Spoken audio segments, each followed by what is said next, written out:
Eu dei aquela ilustração do templo, né, para a gente entender um pouco, né, no que Paulo se refere aqui nesse momento aqui, essa carta que está agora.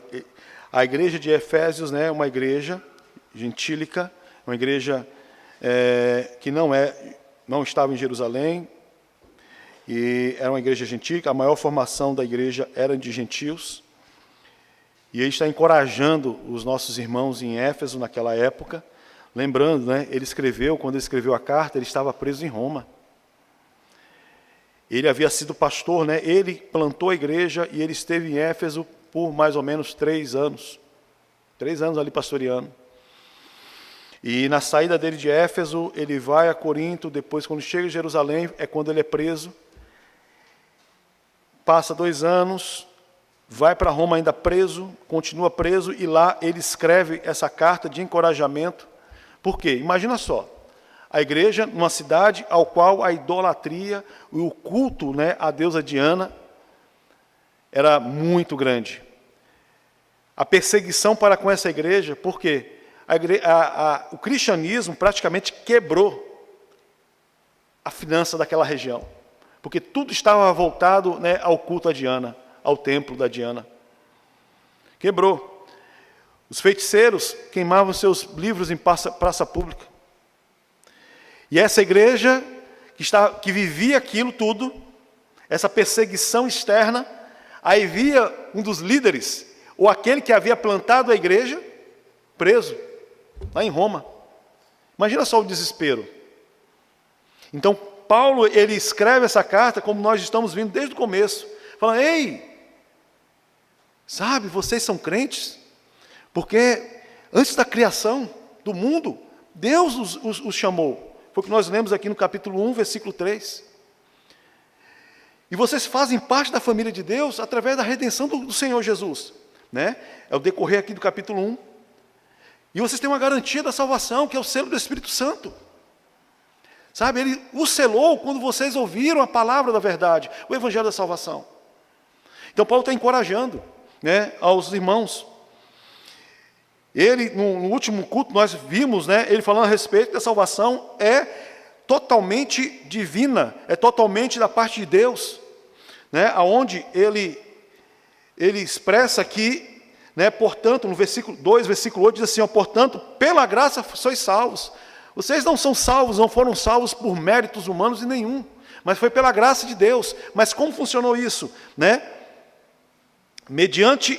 Por meio da fé, mediante a fé em quem? Em Cristo. E olha só, essa fé não vem de vocês, porque todos vocês, todos nós, o homem sem Cristo era morto em seus delitos e pecados. Não tem como um homem morto, né, gerar fé. Mas Deus aplicou fé em vocês, né? É o restante do 8. E isso não vem de vós, é dom de Deus. É dom de Deus. Não vem por intermédio de obras da lei, por cumprir a lei, porque todos os homens quebram as leis de Deus. Né? Eu estou aqui parafraseando. Né? Todos os homens quebram as leis de Deus. Não há um justo, é isso lá em Romanos, não há um justo sequer. A fim de que ninguém venha se orgulhar por esse motivo, para que ninguém venha se glorificar. Então, toda a salvação é completamente divina, vem de Deus, desde o momento da escolha até a glorificação, até a transformação dos corpos glorificados. Do início ao fim, o homem tem a responsabilidade, né, de ceder ao chamado de Deus, ao chamamento do Senhor. Essa é a nossa parte. É a vontade do Senhor e assim, o homem cede a isso, a essa irresistível graça de Deus. O homem ele pode tentar resistir, mas chega um momento que ele não resiste. Ele se entrega.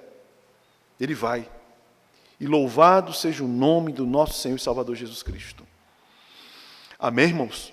Sabe, essa carta é de encorajamento e ela vai mexer com várias estruturas da igreja. Né? Eu estou ansioso pelos próximos capítulos. Trata de casamento, trata de vida cristã e assim por diante. Daqui a pouco começa a puxar a orelha da gente. E glória a Deus por isso. Agora no versículo, né, no capítulo 2, versículo 3, né, Paulo está tratando do quê? Da nossa humanidade em Cristo. E o versículo 11 diz assim, 2:11.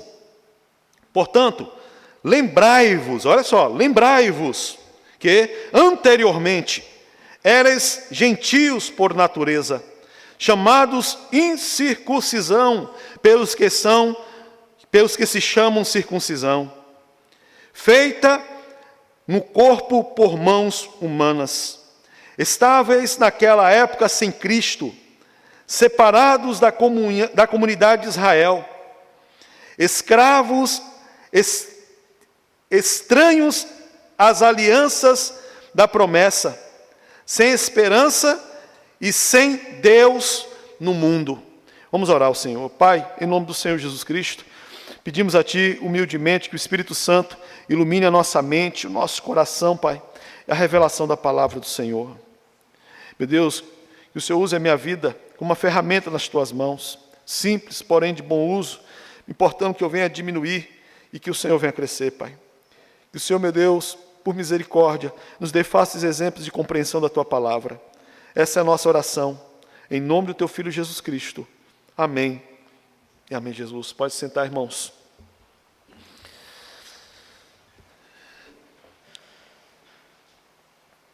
Vou ler aqui, portanto, lembrai-vos de que, anteriormente, erais gentios por natureza, chamados incircuncisão pelos que se chamam circuncisão, feitos no corpo por mãos humanas.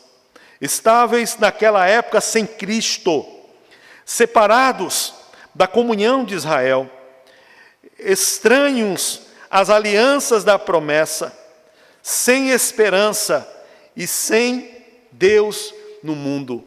Essa era a condição, né? Essa é a condição do homem sem Deus.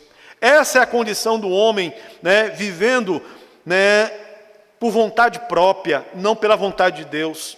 Não foi alcançado pela graça. E Paulo está lembrando, né, aos irmãos gentios, lembrando a igreja de Éfeso, quando falo irmãos gentios, porque grande parte era formada por gentios, não era por judeus que se converteram ao cristianismo, né? Lembrando quem eles eram, não para humilhar, mas para saber o que Deus fez com eles, o que Cristo fez com eles. Por isso que eu mostrei aquela imagem do templo, era da época de Paulo. Irmãos, você percebeu quantos estágios tinham para chegar ao Santíssimo Lugar?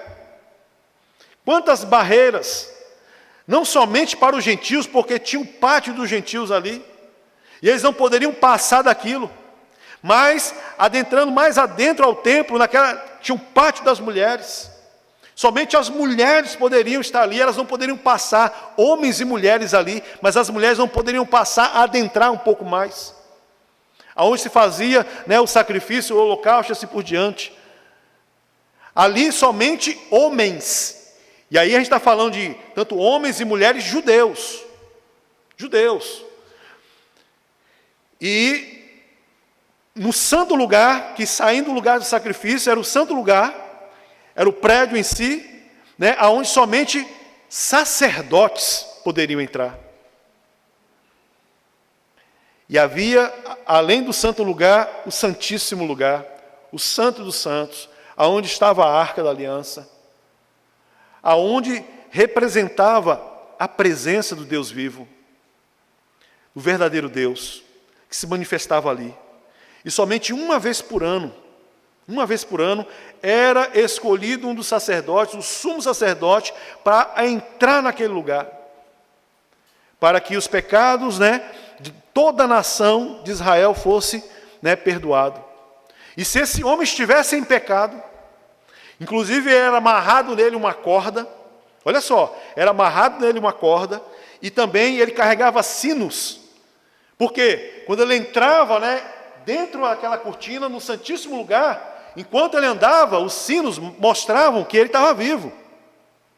Porque se tivesse pecado, morria na hora, por causa da santidade de Deus.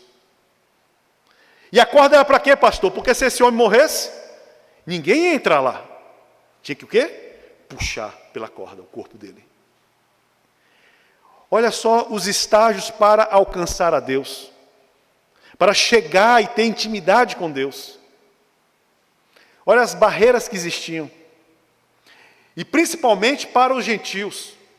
Estavam lá fora, aquele outro pátio. Principalmente. Mas essas barreiras foram quebradas em Cristo.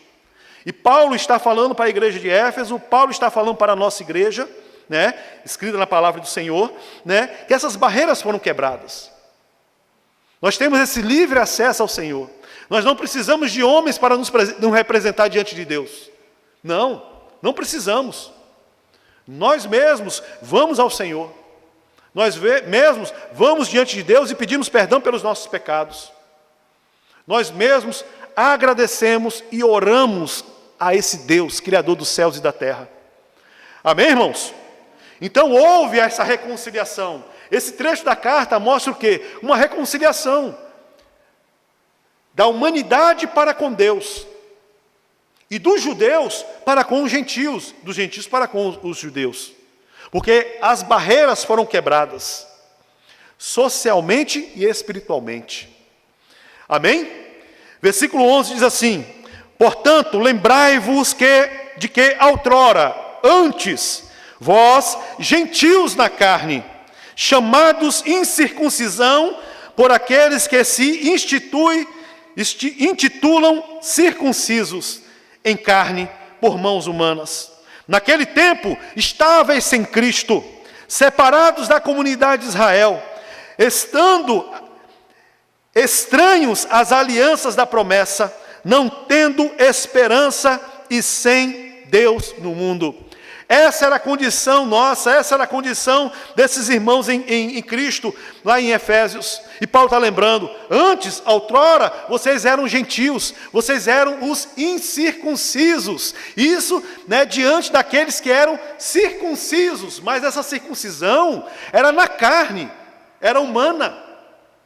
Porque, na verdade, a circuncisão que Deus sempre quis era do coração. Era do coração. Amém? Mas existia na carne para que o homem lembrasse que Deus tinha uma aliança com ele. Amém? Tinha uma aliança com ele. E ele seria fiel a essa aliança. E 12, naquele tempo, todos nós, eu, você, éramos o quê? Estávamos sem Cristo. Nós vivíamos por vontade própria. Nós estávamos separados primeiramente de Cristo. E o que faz a separação do homem de Cristo? O pecado. Nós servíamos ao pecado, irmãos. Eu e você, todos nós, éramos escravos e nós servíamos ao pecado. Nós agíamos conforme o nosso coração enganoso. Nós desejávamos tudo aquilo que era contrário a Deus. Esse era o nosso estado. Porque nós não tínhamos afeição com Deus, para com Deus. Nós não tínhamos amizade com Deus. Nós éramos inimigos de Deus. Nós estávamos separados de Deus, pois o pecado faz separação do homem de Deus. Mas em Cristo, essa separação, ela foi quebrada. Cristo nos uniu ao Senhor. Cristo nos fez, povo de Deus. Amém? Como Pedro fala, povo de Deus, raça do Senhor. Raça eleita do Senhor. Estamos trabalhando no versículo 12. Separados de Cristo, antes os gentios não tinham acesso, e é outra coisa, não tinha acesso às promessas messiânicas, a promessa do Cristo. Não estava sobre nós, estava somente sobre o povo judeu, se conhecessem a Cristo. Separados da comunidade de Israel, 12, parte B, separados da comunidade de Israel. Era uma inimizade com Deus e uma inimizade com Israel. Uma inimizade com Deus e uma inimizade com os judeus. Aí, lembra a separação do muro? A separação? O pátio dos gentios? Era uma inimizade. O judeu ele não queria ter contato com o gentio. Ele, por exemplo, não comeria né, em um prato que um gentio servisse. Estaria contaminado a visão dele. Mas, né, estavam excluídos da cidadania, né, da comunidade de Israel. Mas hoje fazemos parte do quê? Do Israel espiritual. Somos a igreja do Senhor. Amém? Né? Estranhos às alianças da promessa, não tendo esperança e sem Deus no mundo. Sem esperança e sem Deus. Éramos nós. Não havia esperança, uma esperança de salvação. Quando se fala de esperança, está falando de Cristo, está falando de salvação, você está falando de vida eterna. Não. Todos estavam condenados à destruição. Tanto os judeus quanto os gentios também. Todos. Esse era o nosso estado. Estávamos afastados das promessas, a promessa da salvação. E vivíamos sem propósito verdadeiro. Por quê? Porque a gente vivia conforme a nossa vontade, conforme o que a gente queria, conforme o que a gente achava. Era dessa forma. Eu acho que era melhor isso. Eu acho que é melhor aquilo. Eu acho que deve ser dessa maneira. Alguém sem Cristo, ele não entende as coisas de Deus.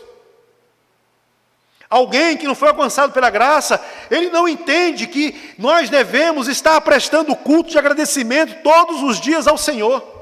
E temos um dia ao qual separamos para o Senhor para prestar culto, né, público e solene a Ele. Não entende isso. Não entendem. Por quê? Porque o Deus é o próprio umbigo. O Deus é a própria vontade. É idolatria. É idolatria.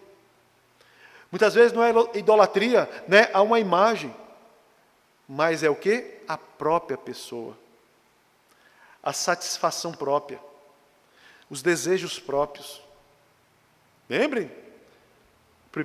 Quando Adão caiu e Eva, quando Deus chegou, por que vocês estão assim e tal? Por que vocês estão nus, não sei o que, não sei o que. Aí Adão falou, né, vocês comeram? Aí Deus falou, vocês comeram do fruto? E é como Deus fala assim, lembra que eu falei que quem comesse do fruto ia morrer? Aí Adão falou, faz o quê? Foi Eva. Foi a mulher que tu me deste, ou seja, o erro é teu, que me deu essa mulher. Agora, como o erro é teu, mata ela, porque é ela que comeu, ela que me levou a comer. Ele está se colocando o quê? Acima de Deus. Ele se colocou acima de Deus. Idolatria. Estou acima do Senhor, porque foi o Senhor que me deu ela. Se eu estivesse no lugar do Senhor, não faria desse jeito. Eu faria uma outra mulher. Idolatria. Quebra dos primeiros mandamentos. Não está colocando Deus acima de tudo. Não está amando a Deus acima de qualquer coisa. Não. Está amando a si próprio. Esse é o mundo sem Deus. Esse é o homem sem Deus. Não tem esperança. Né? A fila anda. Né? Não existe esse ditado? A fila anda.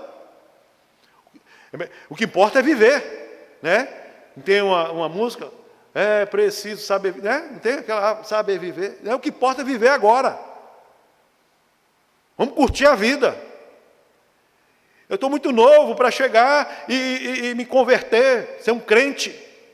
Porque eu tenho que viver. Viver? A viver em morte. A viver em morte. A vida só está em Cristo. O homem sem Deus não tem esperança alguma, porque toda a esperança dele está nessa terra. E tudo que está nessa terra, irmãos, acaba. Tudo que está nesse mundo acaba. Eu comentei um computador, meu computador pifou. Olha lá. De repente, hoje eu não estaria aqui. Se aquele viado que né, chegasse e entrasse pelo para-brisa do carro, e aí? De madrugada. Eram as 2, quase 3 horas da manhã. De repente, nem eu e nem meu filho. Porque a vida, olha, nós lemos lá no Salmos 90. A vida é uma brevidade, é breve. É breve, irmãos. Amém?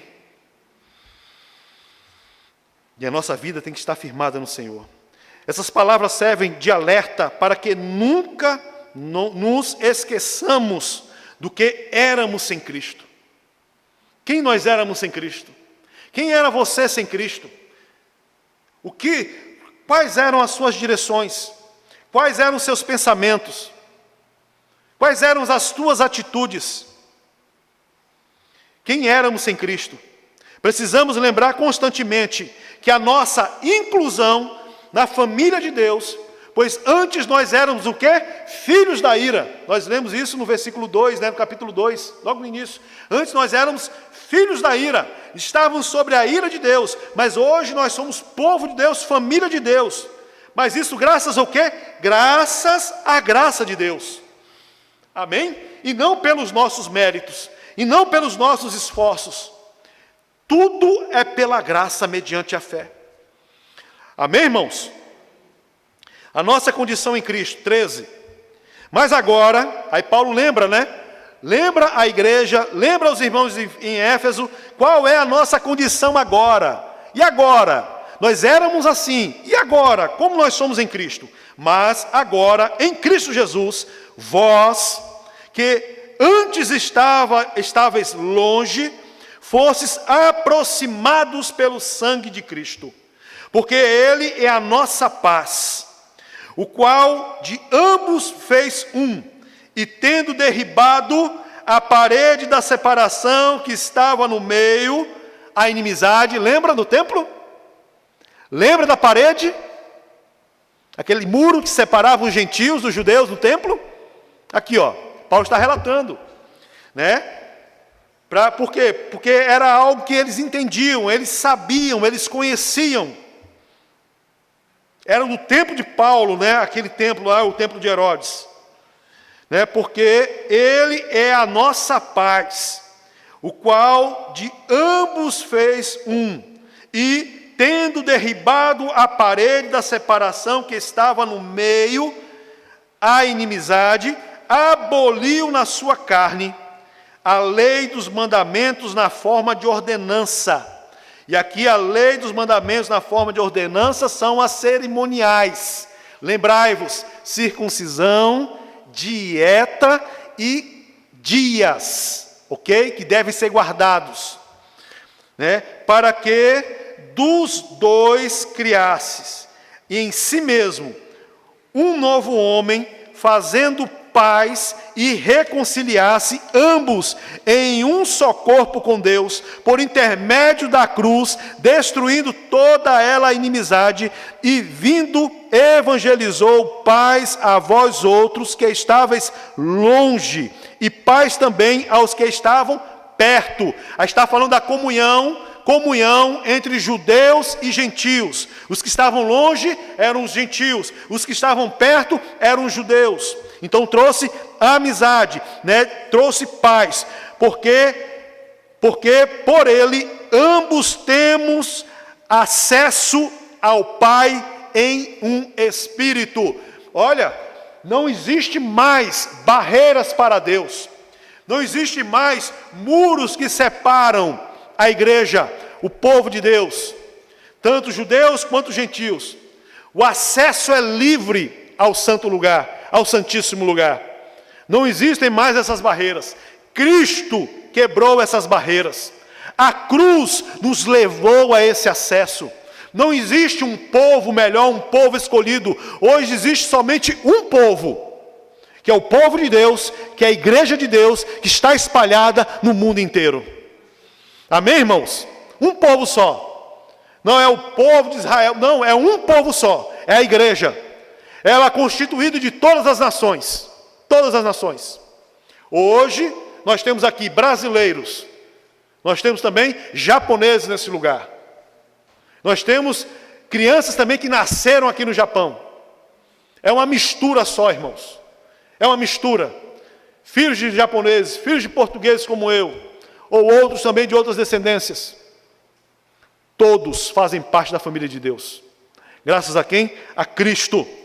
Amém? Agora, em Cristo, né, versículo 13. Vocês que antes estavam longe, foram aproximados mediante o sangue de Cristo. A paz de Cristo. né, o versículo 14, Cristo é descrito como a nossa paz. Ele quebrou a barreira que separava judeus e gentios. Ele quebrou a barreira que separava o homem de Deus. Começa assim, primeiramente, o homem de Deus. Até os judeus existiam barreiras para chegar e estar em intimidade com o Senhor. Somente no Santíssimo Lugar, um homem só, uma vez por ano. Em Cristo, todos, sejam judeus, sejam gentios. Cristo é essa paz com Deus, essa paz com o próximo. Guerras todas elas provêm do coração mau do homem, do coração pecaminoso do homem. O homem averso à palavra de Deus, que deseja o quê? Destruição. Por interesses próprios. E o mundo vai de mal a pior. Por quê? Porque o comando está nas mãos de quem? De homens pecadores. Vocês viram o anúncio? 280 alimentos, né, vão subir, próximo, né, eu acho que o próximo ano, não sei. Nesse mês. Isso é o quê? Aí eu te pergunto, a tua esperança está onde? Aonde está a nossa esperança? Nesse mundo? Aonde está, irmãos? Tem que estar em Cristo. Porque senão, meus queridos, a gente se desespera, a gente desiste de tudo. Muitos cometem assassinato contra si próprio, em países como esse. Ou países, por exemplo, né, se nós pegarmos Suíça, né, não sei qual é um dos países que mais tem um índice de assassinato, não é? Como fala? A pessoa se matar. Homicídio, suicídio. Homicídio, suicídio. Em um país que tem tudo. Tem tudo. As pessoas têm tudo. Mas falta o quê? O principal. Conhecer essa paz. Essa paz com Deus e a paz de Deus. Amém? Mas Cristo é essa paz. Agradeça ao Senhor, irmãos. Nós éramos inimigos e Ele nos reconciliou a Deus. Abolição da lei, né? Jesus aboliu, e aqui estou falando das inimizades, né? Jesus aboliu, versículo 15, Jesus aboliu a inimizade que surgiam da lei e da tradição. Porque, na verdade, né, a tradição influenciou toda a lei, trazendo brechas na lei, por interesses próprios. E Jesus chegou para chegar e quebrar essas intervenções das tradições farisaicas, dos fariseus, dos judeus, para desfazer essas brechas, e para que olhemos para quem? Para a verdadeira lei, os 10 mandamentos, ao qual nos revela o nosso pecado, ao qual revela a santidade de Deus, ao qual mostra para nós, né, quem somos nós de verdade. Amém, irmãos? Ao qual teme ao Senhor, é o novo homem, a nova criatura. Amém? Que saiu da punição eterna do Senhor, da ira eterna do Senhor. Houve uma reconciliação, versículo 16 diz assim: e reconciliastes ambos em um só corpo. Ambos que? Tanto judeus quanto gentios. Ok? Porque não existe um povo especial. Tanto um judeu quanto gentio. Reconciliados ambos em um só corpo com Deus. E esse um só corpo é o quê? Se chama o quê? Igreja. A igreja do Senhor. Por intermédio do quê? Por intermédio da cruz. Destruindo por ela, através da cruz, toda inimizade. Trouxe reconciliação com Deus através da cruz. Cristo reconciliou ambos os povos, unindo-os em um só corpo. Esse é o fundamento da igreja. Não há mais separação entre judeus e gentios. Todos têm acesso a Deus. Todos têm acesso a Deus. Para o judeu, ele precisava, era um homem, uma vez por ano, entrar no Santíssimo Lugar. Para os gentios, nem pensar. Não tinha como, nem podia. Mas Cristo trouxe quebrou essa inimizade com Deus. Né?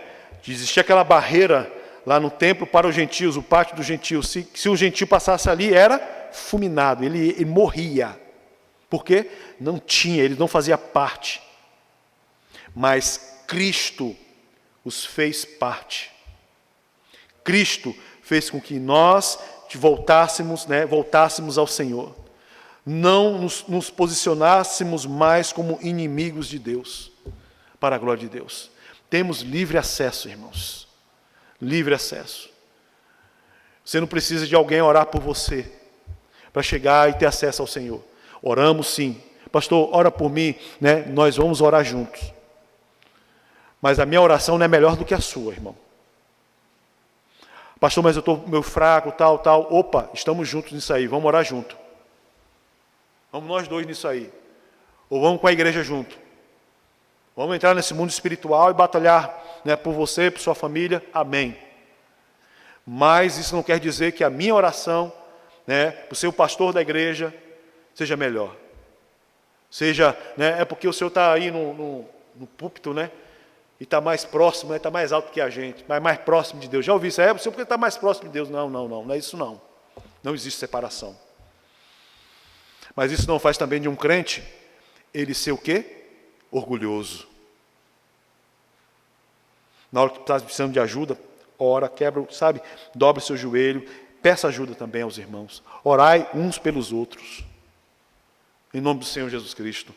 Mas o que eu quero que a igreja entenda, a gente não precisa de alguém para nos representar diante de Deus.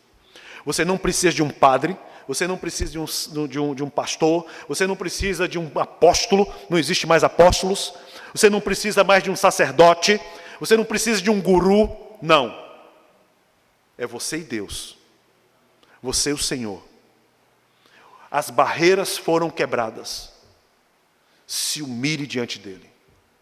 Amém? Deus não rejeita a oração de um coração contrito, um coração humilde e sincero diante dele. Amém?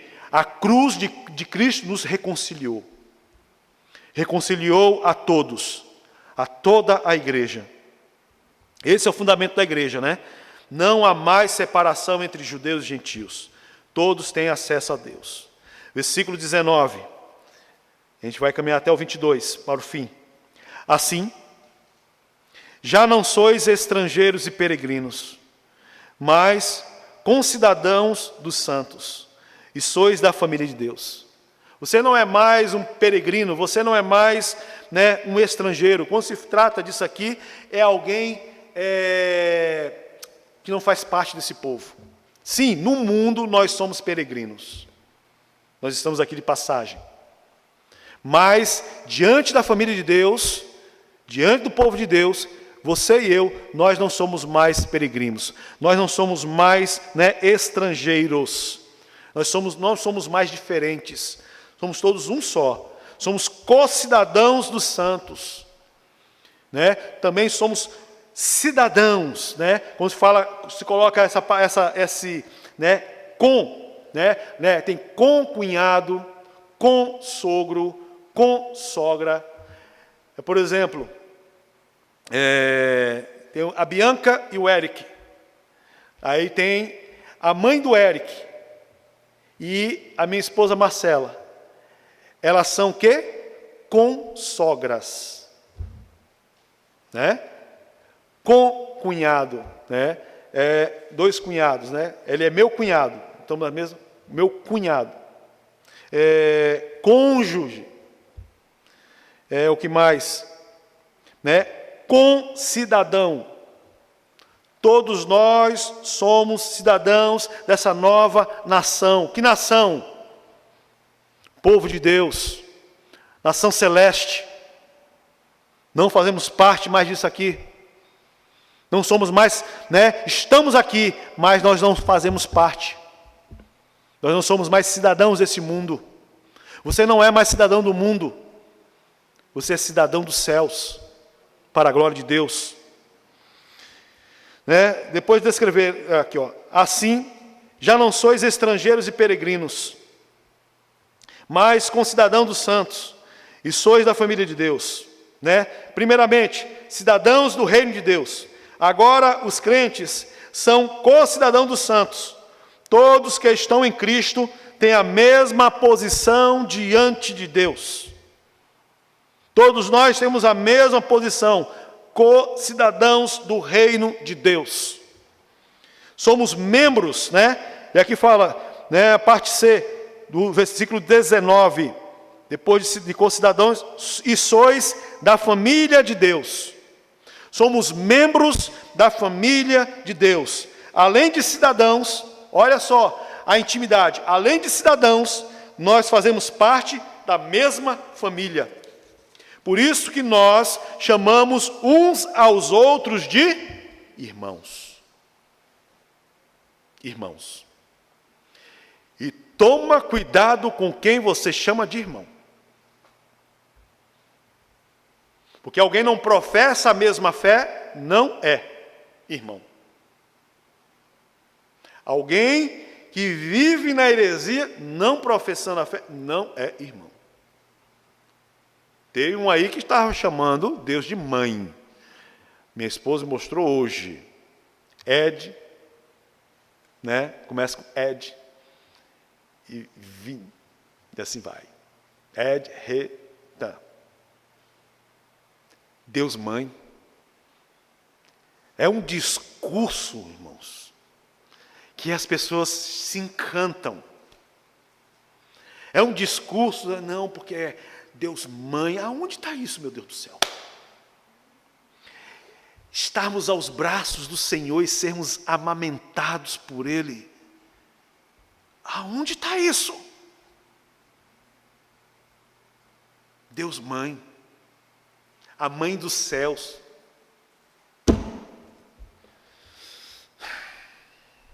Irmão? Infelizmente não. Não. Pois isso não professa a fé em Deus. Isso é uma tremenda heresia. Toma cuidado, irmãos. Toma cuidado, meus queridos. Alguém que não professa a fé em Cristo, verdadeiramente, não é irmão. Não faz parte da família. Ah, mas Deus está em todo lugar. Não está professando a fé. Deus é único. As religiões, Deus é único. Entendam isso. Amém? Não estou falando que, a igreja tal, a igreja C, a igreja B, não. Desde que a doutrina de Cristo, é isso que se identifica com a igreja. A base é essa, né? Ela prega a respeito da salvação, né? Mediante a fé em Cristo Jesus. Cristo veio, Cristo morreu, Cristo ressuscitou, Cristo está sentado à direita de Deus, esperando o momento de voltar, né? E Ele voltará. Isso é doutrina. Agora, se existe uma outra coisa, se existe um outro livro paralelo à Bíblia, isso é o quê? Heresia. É irmandade? Não. Porque não aceita a Escritura como soberana, né? Única e suficiente. Há um outro entendimento, há um outro. Toma muito cuidado, né? E indo um pouco mais, toma cuidado também com seitas hereges. Está espalhado pela internet, tudo mascarado de piedade. Falsos profetas, apóstolos e assim por diante. Toma cuidado, abre os olhos, lembre de onde Cristo te tirou. Lembre e saiba o que é o Evangelho. O Evangelho é simples. O Evangelho é crer em Cristo.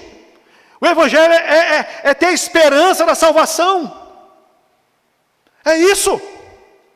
É vida eterna. Agora as pessoas, né, muitas vezes são motivadas às coisas terrenas, sim. Deus abençoa, devemos fazer nossos esforços, sim. Mas isso não pode estar acima de Deus.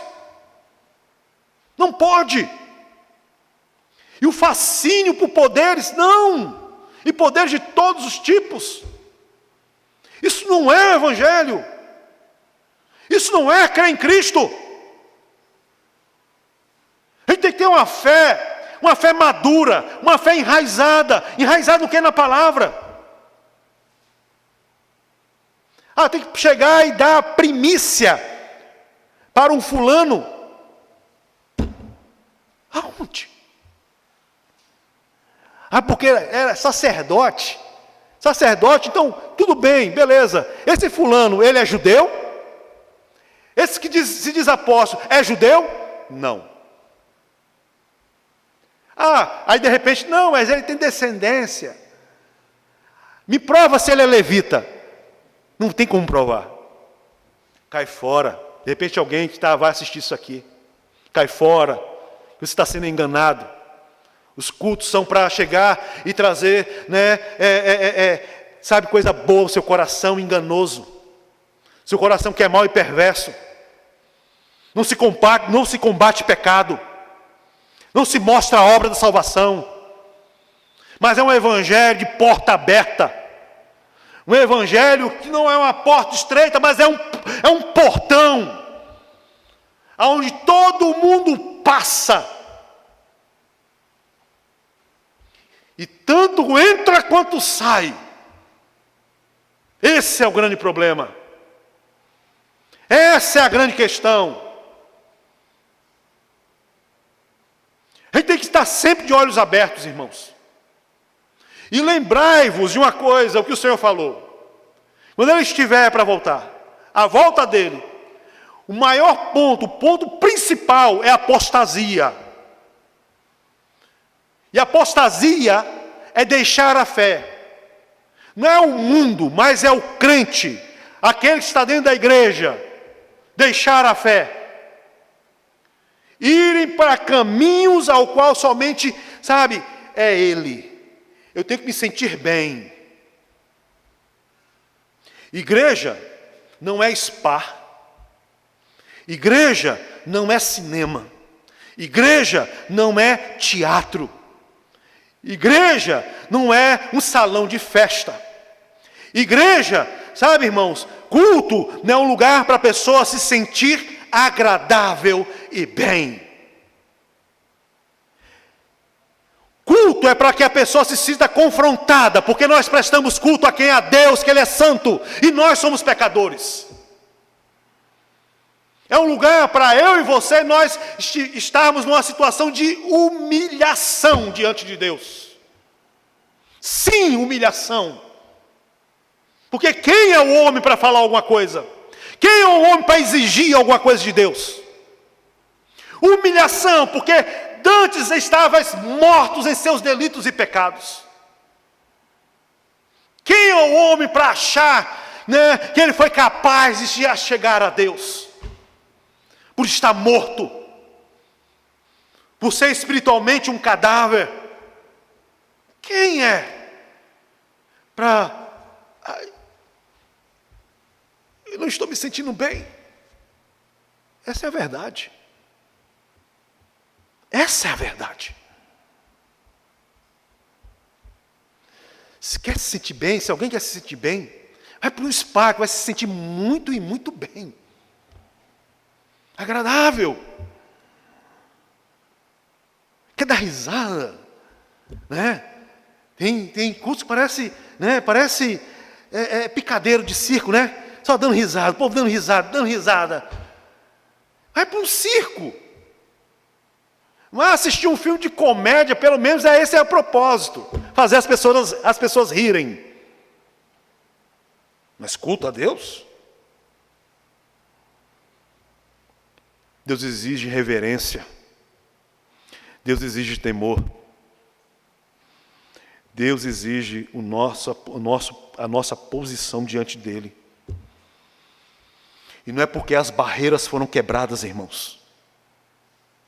As barreiras, lembra das barreiras? Não é porque Cristo quebrou essas barreiras. A gente vai estar na presença de Deus. A gente vai à presença de Deus. E a gente vai permanecer da presença de Deus de qualquer maneira. Por isso Cristo, Ele pregava: arrependei-vos, pois é chegado o reino dos céus. Arrependimento. Mas como se arrepender? A fé ao qual Deus te aplicou ao coração era para te levar ao arrependimento. Arrependimento constante dos nossos pecados. Constante dos nossos pecados. E agradeça a Deus quando Ele te puxa pelo pescoço, quando Ele chega e puxa a tua orelha. Agradeça a Deus. Agradeça a Deus.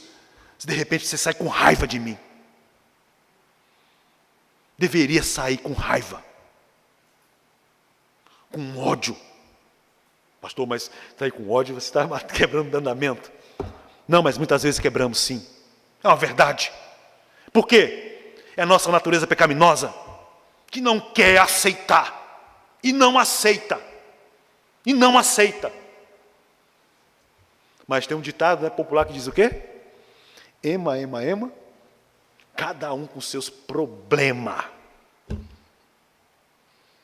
Cabe a nós o quê? Arrependimento. Cabe a nós o quê? Se acertar em Deus. Cabe a nós deixar a idolatria de si. Amém, irmãos? Edificados, né? Pastor, o senhor está nervoso. Não estou nervoso, não. Vamos novamente ao versículo 13, né, concluindo. 13 não, desculpa, irmãos. Nós estamos no 19. Assim, já não sois estrangeiros nem peregrinos, mas concidadãos dos santos, e sois família de Deus, povo de Deus, né, raça eleita do Senhor. 20. Edificados sobre o fundamento dos apóstolos e profetas.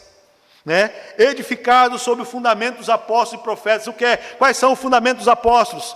É a Bíblia Sagrada, a pregação do Evangelho. Os apóstolos, eles pregavam, né, sobre salvação. Os apóstolos não pregavam sobre, né, como conquistar um carro, como conquistar uma vida financeira melhor. Não era isso, era pregação sobre o Evangelho, sobre Cristo, né, a salvação. Estava falando para um povo perseguido, um povo sofrido, que havia uma esperança. E há uma esperança.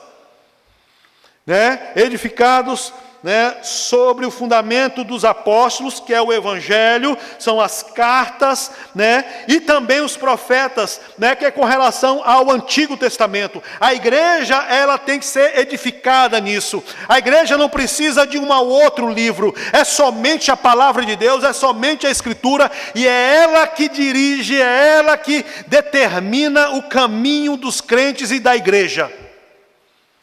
Diferente do romanismo, o católico romano, que é a igreja que determina a Bíblia. Diferente. O que mais aqui está escrito na palavra do Senhor? Cristo Jesus é a pedra angular. Cristo Jesus é a base. Cristo Jesus é a pedra fundamental. Os fundamentos da igreja, a minha vida e a sua vida devem estar fundamentadas aonde? Na palavra de Deus, em Cristo e em nenhum outro lugar. Mas a psicologia com psicologia. Mas eu acho, achar é você e seu achismo. Mas a sua vida, a minha vida, tem que estar fundamentada, deve estar enraizada em Cristo. E somente Cristo. Solos Cristo. Para quê? Para a glória de Deus. Amém? O que mais nós temos aqui? Edificado sobre o fundamento dos apóstolos e profetas, sendo Ele mesmo, Cristo Jesus, a pedra angular, no qual todo edifício, bem ajustado, cresce para santuário dedicado ao Senhor, ao qual também vós juntamente estáis sendo edificados para a habitação de Deus no Espírito. Preste atenção numa coisa.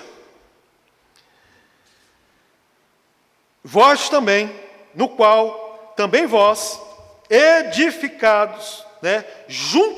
Juntamente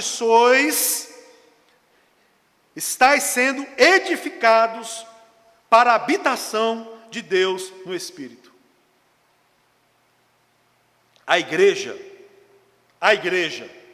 todos nós somos o corpo de Cristo. Um corpo que tem que estar enraizado e edificado sob a palavra de Deus. Sob a palavra de Deus. A palavra de Deus está acima de tudo. Cristo está acima de tudo. E Cristo habita em nosso meio. Cristo está em nosso meio neste momento. O Espírito Santo age em nosso meio. Irmãos, você vem buscar a Cristo, conhecer a Cristo. Aí você está com uma enfermidade e você é curado. Você veio buscar cura? Não. Porque você veio buscar Cristo. Está entendendo? Está entendendo?